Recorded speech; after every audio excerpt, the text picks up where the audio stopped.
heimsbikari. Segðu okkur aðeins frá þér, Íris. Já, ég bý bara hérna á Hvanneyri og ég er búin að vera í reiðmanninum við Landbúnaðarháskólann núna í 2 ár. Já. Og já, ég er bara svona hjúkrunarfræðingur og 3 börn og mann og hund og hesta og ákvað bara að fara í svona nám og til að bæta mína reiðmennsku og bara ofsalega skemmtilegt og frábært nám.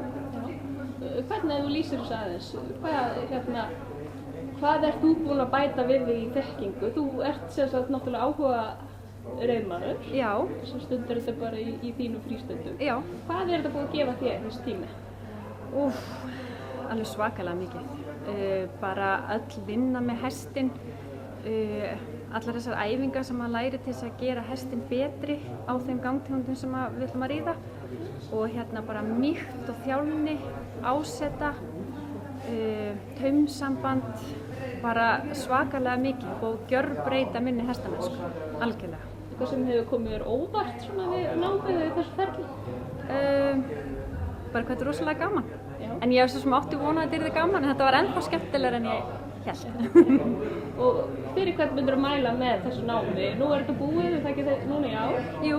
Og byrjar aftur þá væntanlega næsta haust? Já, það byrjaði í haust sko núna. Síðasta haust byrjuðu aftur hópar, 2 hópar. Já. Og væntanlega byrjar aftur næsta haust. Já. Og þetta er mismunandi aðeins hvar á landinu það er. Já. Og ég myndi bara mæla með þessu við alla sem að vilja bæta svona reiðmennsku. Svona aðeins kannski vana knappa sem eru að ríða svolítið út úr svona.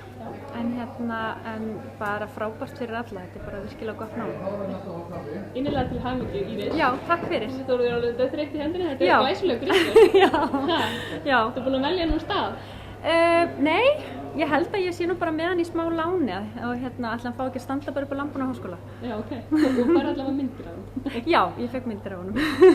Innilega til hamingju, takk. Takk fyrir, já, takk.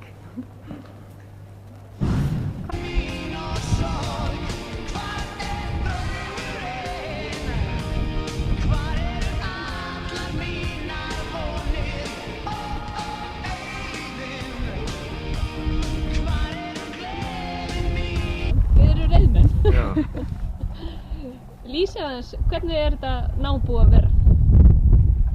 Mjög skemmtilegt og lærdómsríkt. Alveg frábært bara.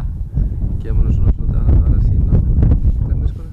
Og hvar eru þið stödd í ykkar hestamennsku? Hvað eru búin að vera lengi að stunda þetta og bara sem hobby eða? Ég er búin að stunda þetta sem hobby sem ég var bara krakki. Já, ég hef ekki verið svona viðlóðandi síðan ég hef krakki líka en svona síðustu ár meira alveg. Og hvað er það sem þið hafi lært mest? Hver er breytingin á ykkur sem reiðmönnum frá því að þið komið hérna, byrjuðuð og núna þegar þið eru búin? Já, maður er náttúrulega orðið miklu flinkari. Hættur að ríða bara beint og búin að átta sig á hvað felst í öllum þessum æfingum og maður er búin að átta sig á tilgangnum með öllum þessum æfingum. Já, maður kannski átta sig miklu betur á því hvað er hægt að gera með hestinn og maður kannski fór bara reitur og eins og segir bara beint áfram og sló í. Núna áttar maður að sjá því að það er að kenna mikið og hvað maður kann raunverulega lítið. Það þarf stundum að læra meira til að átta sig á því að maður kann minna. Já, algjörlega. Akkurat. En fyrir hverja mynduð þið mæla með þessu námi? Bara alla hestamenn. Alveg jafnt byrjendur og þá sem eru búin að stunda þetta lengi held ég. Já.